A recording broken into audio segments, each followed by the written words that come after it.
ابھی ہم یہی اٹکے ہوئے ہیں کہ سلام امام کو کرنا چاہیے یا ہمیں کرنا چاہیے.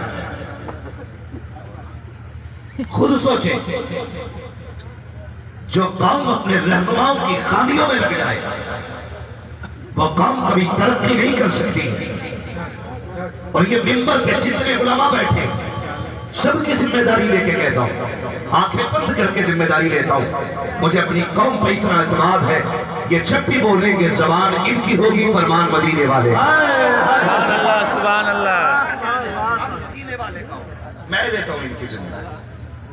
میں لا ماشاءاللہ ان لوگوں کی بات نہیں کرتا جنہیں عالم کہنے کا بھی حق نہیں, جو شغل اللیل والنہار ہے, ان سے کوئی مسئلہ نہیں ہے. جو رات و دن فتنہ پروری میں رہتے ہیں, میں ان کی بات کر رہا ہوں جو رات و دن امت کی اصلاح میں رہتے ہیں, جو ہمدرد ہے اس امت کے. میں ان کی بات کر رہا ہوں. یہ ہماری قوم کے ذمہ دار علماء ہیں. یہ جب بھی بولیں گے زبان ان کی ہوگی, باتیں حضور کی ہونی ہے, ان کی بھی اقتداء لازم ہے. یہ ضروری نہیں ہے میں دور سے آیا, بہت محبتیں دی آپ نے, اتنا پیار دیا کہ 6 سال جگہ تو ٹھوکریں ماری, کئی جگہ دھکے لگے. میں ناراض نہیں, کہ محبت کا ایک طریقہ تھا, یہ بھی محبت کا طریقہ تھا. کبھی کبھی مہمان کو اتنا کھلا دیا جاتا ہے کہ پیٹ ہی خراب کر دیا. لیکن میری ایک چھوٹی سی گزارش, اب کبھی اس طرح کا فون نہیں آئے کسی کا کہ امام مجھے سلام کرے. امام کو ہم کیا کریں؟ امام کے لیے اٹھ کے کھڑے ہوں گے. میں پردھان ہوں, میں مکھیا ہوں, امام میرے لیے نہیں اٹھا. کبھی یہ سوال پیدا نہیں ہونا چاہیے. یہ علم والے, کوئی آپ کا چچا ہو, بھتیجا ہو, پوتا ہو, دادا ہو, باپ ہو, یہ رشتے اپنی جگہ. لیکن حضور کا دین جو ان کے سینے میں جو علم ہے نا, وہ نسبت اپنی جگہ ہے, وہ نسبت اپنی جگہ ہے. اور طلبہ سے بھی گزارش کروں گا, ان سے بھی گزارش کروں گا جن کے اساتذہ دنیا میں ہیں یا جا چکے ہیں, بہت غور سے میری بات سنیں. کبھی یہ مت سوچنا کہ ہم نے جو حاصل کیا ہے ہماری محنت سے ملا ہے. علم اگر صرف محنت سے آتا تو مدرسہ جانے کی ضرورت نہیں تھی. نحو, صرف, فلسفہ, ہر علم آج اردو میں موجود ہے. اور تقریباً اردو تو لگ بھگ 50% مسلمانوں کو آتی ہے. کچھ خالی اردو والوں سے بھی بڑا ڈر لگتا ہے, وہ بھی لے آتے کچھ کتاب ہے, اس میں سے سوال دیکھتے, جا کے امام سے کہتے ہیں میرے سوال کا جواب دو. حضرت آدم نے پہلے کون سا پیر رکھا تھا؟ یہ ضروری آتے دین سے تو ہے نہیں بھائی.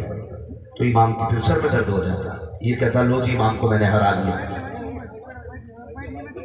یہ کچھ کتابیں لکھی گئی, بڑا فائدہ ان سے ہوا, لیکن اماموں کو اور بعض علماء کو بڑی پریشانی بھی ہوئی. سمجھ رہے میں جن کتابوں کی بات کروں, میں نام نہیں لوں گا ورنہ آپ جان بوجھ کے حدیث کہلاؤ گے. تکلیف ہوئی, ہماری قوم نے اپنے علماء کی قدر کرنا بند کر دیا. میں طلباء سے گزارش کر رہا تھا, یہ مت سوچنا کہ علم صرف محنت سے آتا ہے. علم استاد کی نظر عنایت سے آتا ہے. استاد بہرحال استاد ہوتا ہے. علماء کی قدر کیا, ان کی جوتیاں بھی اٹھا کے رکھا کرو. موقع ملا کرے نا تو ان کے بستر بھی بچھایا کرے. موقع ملا کرے تو جہاں یہ رہتے وہاں جھاڑو لگا لیا کرے. تم نہیں جانتے ہو, اگر یہ دعائیں کر دیں تو بیڑے پار ہو جایا کرتے ہیں, یہ بیڑے پار ہو جایا کرتے ہیں. لیکن عجیب مزاج ہماری قوم, جو سیلیبریٹی بن گیا وہ ہمارا, جو 3000 5000 لے کر کے مسجد یا مدرسے میں پڑھا رہا ہے, ہم اسے آواز دینے پر پانی پلانے تیار نہیں. یہ ناانصافی کرتے ہیں, ناانصافی کرتے ہیں. اور ایک بات اور کہہ دوں, جو کرسی پہ بیٹھا ہے ضروری نہیں ہے وہ سب سے قابل ہے. یہ کام ہے اپنے اپنے, کسی کا کام گفتگو کرنا ہے, کسی کا کام درسگاہ میں پڑھانا ہے, کسی کا کام کتابیں لکھ کے قوم کو دینا ہے. اس سے یہ نہیں ثابت کیا جا سکتا جو کرسی پہ بیٹھا ہے وہ بڑا ہے, جو نیچے بیٹھا ہے وہ چھوٹا ہے. تم نہیں جانتے ہو, کبھی کبھی ایسا بھی ہوتا ہے, کتنے زمین پہ ایسے بھی بیٹھ جایا کرتے ہیں جنہوں نے میرے جیسوں کو کتنا زمین سے اٹھا کے آسمان پر پہنچایا. کیا کہنے, اس کے بعد گفتگو سنیں. ایسا بھی ہوتا ہے، یہ کوئی معیار نہیں بلندی کا کہ میں کرسی پہ بیٹھا ہوں تو میں بہت بڑا ہوں، بس اتنا سمجھ رہے ہیں۔ میری تقریر کبھی یار کو بے چین کرتی ہے، بے شک سبب کیا ہے وہی کہتا ہوں جو دل پر گزرتی ہے۔ میری قوم کے جوانوں، کوشش یہ کرو ہمیں اپنے آپ کو بدلنا ہے، ہمیں سب سے زیادہ اپنی اصلاح کی کوشش کرنی ہے۔ کوئی بھی یہ سوچ کے نہ بیٹھے یہ فلاں کے خلاف تقریر کر دے۔ ایک جگہ گیا تو وہ کہنے لگے صاحب آپ عورتوں کے خلاف بولنا آج، موضوع دیا جا رہا ہے، وہ موضوع دے رہا ہے جسے موضوع کا مطلب نہیں، کہ نہ چلا عورتوں کو جھاڑ دیو۔ ہر بندہ اپنے سر کی اتارنا چاہتا ہے، کچھ چڑے بیٹھے میرے خلاف نہ اس کے خلاف ہو جائے۔ بوڑھوں کے خلاف تقریر کرو نا تو جوان موج میں آ جاتا ہے، ہاں بہت اتراتے ہیں۔ جوانوں کے خلاف کرو تو بڈھا موج کو تاؤ دے رہا ہے، ہاں قبضے میں ہی نہ رہے تھے۔ نہیں، آج نہ بوڑھا نہ جوان نہ بچہ، یہ سب ہٹا کر کے حضور کا غلام ہو کے سننا ہے، حضور کا غلام ہو کے میری بات سننی ہے۔ بدلے اپنے آپ کو، سب سے پہلا تو یہ کام کریں گے علماء کی عزت کریں گے، بولو انشاءاللہ، انشاءاللہ، آہستہ بولو کہ پولیس پکڑ کے نہ لے۔ سبحان اللہ، اس سے زیادہ شور تو کمرے کے آگے کر رہے تھے۔ کریں گے عزت علماء کی، سبحان اللہ، اور اپنے کاموں میں علماء سے مشورے لیا کریں، جی علماء سے مشورے لیا کریں، ان کے مشورے بڑے کام آیا کرتے ہیں۔ لیکن جناب ہم تو یہ کہہ دیتے ہیں نہ مولوی کے پاس مت جانا، اس کی سوچ پرانی ہے، یہ پرانی سوچ والا آدمی ہے، یہ تو وہی باتیں بتائے گا جو جدید دور کے خلاف ہے۔ یاد رکھ پیارے، ان کی سوچ پرانی ضرور ہے، ہاں ہمیں اپنی پرانی سوچ میں فکر ہے، لیکن بہت زیادہ پرانی سوچ نہیں ہے۔ ہماری سوچ صرف 1400 سال پرانی ہے۔ وہ سوچ ہماری ہے جو مصطفیٰ نے ابو بکر کو دی تھی، وہ سوچ ہماری ہے جو مصطفیٰ نے عمر کو دی تھی، وہ سوچ ہماری ہے جو مصطفیٰ نے عمر کو دی تھی، وہ سوچ ہماری ہے جو مصطفیٰ نے عثمان کو دی تھی، وہ سوچ ہماری ہے جو مصطفیٰ نے علی کو دی تھی، وہ سوچ ہماری ہے جو مصطفیٰ نے حسین کو دی تھی۔ اور وہ سوچ کیا تھی؟ وہ صرف یہ تھی کہ کی محمد سے وفا، تو نے تو غم تیرے ہے، یہ جہاں چیز ہے کیا لوگوں پر۔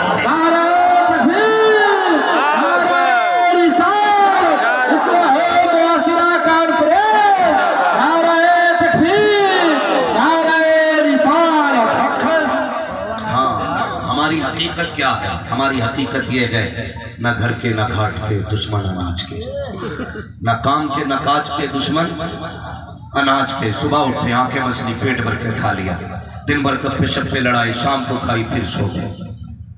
کیا کیا سوائے کا؟ صرف یہی تو کیا نا۔ خود سوچو بندہ اپنے دل پہ ہاتھ رکھتے جو میں بات کر رہا ہوں، صرف اتنا ہی کیا نا ہم نے، صبح اٹھے کھایا، شام کو پھر کھا کے سو گئے۔ اور ایک بات اور بھی ہے، ہماری قوم کا کوئی ٹارگیٹ نہیں ہے، کوئی فیوچر نہیں، کوئی مستقبل نہیں۔ کتنا ہے؟ ہاں بھائی فلاں کام ہونا تھا، ارے یار کل دیکھ لیں، بس بہت آگے تک کی سوچی ہم نے، کل دیکھ لیں، اس سے آگے ہم نہیں جاتے۔ ارے یار کل دیکھا جاگا، چھوڑ، لاسٹ اسٹیج سوچ لیں، کل دیکھا جائے گا۔ یہود و نصارہ کو ایک یہودی کے ہاتھ میں نہ پرچم تھا، پرچم تھا، اور اس میں لکھا ہوا تھا خیبر کے حوالے سے کہ بس تمہاری فتح خیبر آخری فتح تھی، اب تم کبھی فتح یاب نہیں ہوگا۔ سوچ سکتے ہیں کب حضرت علی نے خیبر کو فتح کیا؟ کب؟ 1400 سال بیت گئے، مگر یہ زخم آج بھی ان کے سینے پہ تازہ ہے، آج بھی۔ اور ہم ابھی اسی میں لگے ہوئے ہیں، علی افضل ہے کہ ابو بکر افضل ہے؟ ابھی ہماری یہی جھگڑے ختم نہیں ہوئے۔ کچھ نام نہاد خانقاہی لوگ بھی آئے، امت کا وقار لوٹ لیا بے غیرتوں، اور قوم کو تباہ و برباد کر کے رکھ دیا۔ حضرت جہاں میں رہا وہاں بھی یہی مسئلہ، امت کے جوانوں کو گمراہ کیا جا رہا ہے۔ اور بھائی اب یہ وقت نہیں رہ گیا، افضل کون ہے؟ ارے جو افضل تھا وہ نمبر مصطفیٰ دے گئے، اب تیرا میرا کام نہیں ہے افضلیت کا فیصلہ کرنا۔ اہل سنت کا عقیدہ یہ ہے پہلا نمبر ابو بکر کا ہے، دوسرا نمبر عمر کا ہے، تیسرا نمبر عثمان کا ہے، چوتھا نمبر علی کا ہے، اب یہ جب ترتیب ہے تیری نہیں مانی جائے گی، اگر مانی جائے گی مدینے والے مصطفیٰ کی۔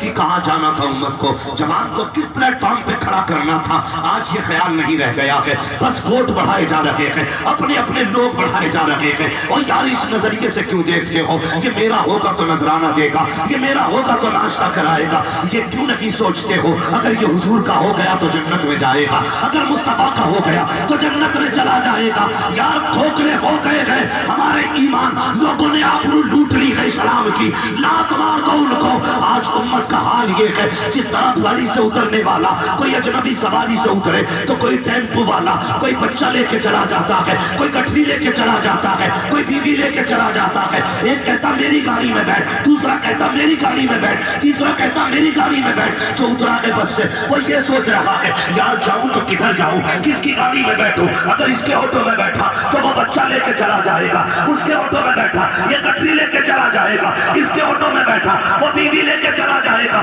پریشان ہے بیٹھے تو کدھر بیٹھے، آج یہی حال امت کا ہے، پریشان ہے پوری امت، کس کی مانی جائے۔ ایک ٹوپی والا کہتا ہے امیر معاویہ غلط تھے، دوسرا ٹوپی والا کہتا ہے علی غلط تھے۔